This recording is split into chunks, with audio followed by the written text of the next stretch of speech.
What's up, guys? Welcome back. Today I'll be discussing some dilemmas I'm having with my team, as well as just discussing my team in general. So dilemma number one is whether I want a big defender or not, particularly Trent Alexander-Arnold. Now, TAA has two tough fixtures out of the first three, so I think I could get a cheaper 5.0 defender to keep up with him, or potentially outscore him over those first 3 weeks. I would be planning on bringing in Trent for Game Week 4, Game Week 6, maybe Game Week 5, depending on how things are going. You may be wondering what I'd do with the $2.5 million I'd get from not having Trent. Well, I'd use it in my forward line. I could easily see this season being a season where having three big forwards is a great idea. Martial, Werner, Jimenez, and Ings could all be great value as they're much cheaper than the likes of Sterling and De Bruyne and Fernandes, and that's not to mention Kane and Aguero. It's very possible that three of these forwards have a great FPL season for their price. So if I put a lot of money in that place, it would be easy for me to just switch them out and get the ones that are doing well. Boom, I got three good forwards. So really, a non-Trent Alexander-Arnold team would involve me downgrading Trent to O'Connell. I already have Egan. I'm going to have Egan no matter what. And then I would upgrade Adams to Ings. Now, I've tried to work out what I think they will do over the first 3 game weeks and try to decide, okay, which combination do I see scoring more points here? But I think it'll be close, and for the sake of the video, let's just say they score the same amount of points over the first 3 game weeks. Which structure would be better for me? And I think I've came to the conclusion that the Trent Alexander-Arnold team is the one with the better structure. And yes, I think it's close, but with me having Adams in there, I'm okay with that. And at the end of the day, of course, FPL is just coming down to picking the players who you think are going to score the most points. And I think Adams has a good chance of scoring points. Now, we still have a ways to go, but from the beginning, like my first video of the season when I picked my team, I had Adams in. And I think that I should stick with him here because he's looking more and more likely to start from what I'm seeing. And I think that's the biggest risk with him. I think Southampton will start off reasonably well. That's also sort of a risk. But I think if Adams plays consistently, he'll get decent returns because they're in a team that can score some goals, especially since restart they looked alright. Or really, I should say that Adams looked alright because a lot of his stats are better than Ings. So when I take that into account, I'm not willing to spend the extra 2.5 on Ings. I've also decided that the cheap forward spot is not a bad price point. You've got Iheanacho there, you've got Adams, you've got Mitrovic, you've got Rodrigo, you've got, even though his fixtures are bad, you got Antonio in that price range. So I think one of these players could break out. So even if Adams is a flop, it's an easy transfer to one of them. Remember, I have 0.5 in the bank, so it gives me a little more flexibility there. And of course, with this team, I will be able to just put Trent in there, play him every week, and not worry about it. And that's a pretty solid strategy. It's basically what I did all season last season. Now, dilemma number 2 for me comes in the form of Kane and Son, realistically. But it also involves Calvert-Lewin and Saka. So it's Kane and Saka, or Son and Calvert-Lewin. If I could have 4 forwards, I would just do that. I want Kane and Calvert-Lewin. I would find a way to get them two as well as Adams and Werner, and I'd be all good. Now, it's a real shame that I don't have Calvert-Lewin in my team because I had him in for a while. I was confident in him, but now I've changed. Now, let me just make the case for Calvert-Lewin here because he averaged like 0.5 shots in the 6-yard box per game last season, or maybe it's per 90 minutes, so that's 1 every 2 games. And that just sort of represents the quality of chances he gets. He takes the same amount of penalty area shots as Richarlison. He gets more 6-yard shots than Richarlison. And obviously, I don't think he's as good as Richarlison, but he's more likely to get the tap-ins than Richarlison. So I think he can make up for the 1 million difference there. So that's why I would take him over Richarlison. But the main reason for sacrificing Son to Saka in order to go dominant Calvert-Lewin to Kane is just because that way I know I have one secure option. I look at Kane as secure because you know he's going to get 90 minutes. And you know that he's on penalties, and he's going to get some chances for Tottenham. He's going to outperform his XG, all that good stuff. He's going to score, not great for his price, but he's going to score 17 goals a season at least.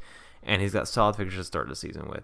Whereas if I go with Son and Calvert-Lewin, I've got a player that looked terrible during Project Restart. And I've got Son, who maybe will be sitting back too far, wasn't the best at the end of last season, did fine. But also with Europa League for Spurs, if he does get a couple appearances in Europa League, which I don't expect it's just also the slight worry in the back of my mind there that maybe he'll come off the bench for one of those easy Premier League games. You just never know. And Kane is a every week starter, but it also gives me the flexibility that I sort of lost with the money in forward. So I was just talking about how I like, the 9.0 and the 8.5 price point of forward. Well, if Kane blanks, or if he's just looking poor in general, then I can easily go to Martial, Ings, Jimenez, that whole group.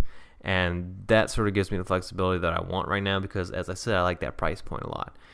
So in a way, Kane in is a product of Trent in, because I got rid of that money from forward, and I'm like, you know what, I want to put that money back in forward, but I realize how valuable Trent is, and I think Son's the one that's got to go here. Now, the player I haven't talked about yet is Saka.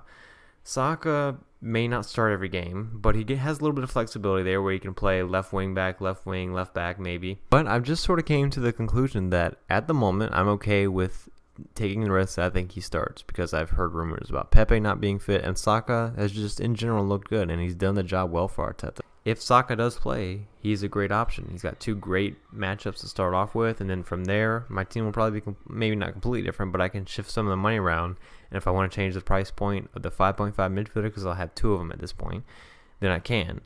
And I guess the thing is here is, yeah, I'm taking the risk that maybe he gets rotated. You know, maybe just subbed off early. Maybe that's bad enough. But the rewards could be huge. He's on Arsenal with 2 very easy fixtures. But as I said, more importantly, he provides the Kane money, which also provides more flexibility to a price point that I like. So that's where I'm at right now, but I still think Calvert-Lewin and Son could be good options.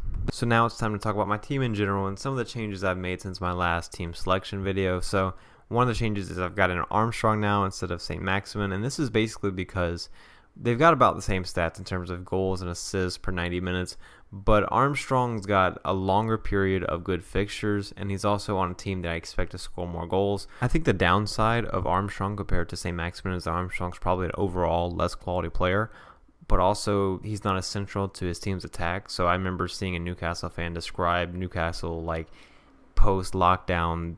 Part of their strategy was just, hey, let's give the ball to ASM and just see what he does. I hope he creates something. That's definitely not the case for Southampton and Armstrong. If anything, it's like that with Ings. And one of the other players I haven't talked about is Vinagre. I had Saiz last time. The reason I went with Vinagre is, well, they haven't signed a left back yet, and he looks set to start. So, of course, I'm going to bring him in. He's 0.5 cheaper. And then there's also Werner, who's in the team now, and Ziyech, who's not in the team anymore. So Werner, he played at number 9, and that's sort of one big thing I wanted to see. And then there's also Ziyech, didn't look great. He got injured, and I don't want to say this, but let's just say when I saw the injury, I'm like, oh, that could be one of those mysterious injuries where it just conveniently comes at a point where you're playing poorly and then you get to blame it on something. Oh, yeah, sorry, yeah, it's because my foot hurts, you know. But no, let's pretend I didn't say that. I'm sure Ziyech got hurt. But it just looked to me as if Werner's going to be more central to their attack. Obviously, he's going to be the number 9, so that's a good indicator right there. And Chelsea should score goals, so as simple as that, I'm willing to spend the extra money to get him in. The basics of my team for Gw-1 have been set. Yes, Saka isn't completely nailed on. Neither is Kane. Maybe Trent or Adams could change, but I doubt they will. And maybe if we get more information, the whole thing could change. Messi's not coming to the EPL now, so I don't have to worry about that. But yeah, this is the team. 3-4-3 will likely be the case for me personally. Feel free to check out FPlGFCT.com. It's a great site that Ajit Dillon put together, so thanks to him for that. I'm enjoying being a part of it. And also join my mini league. The link will be in the description below.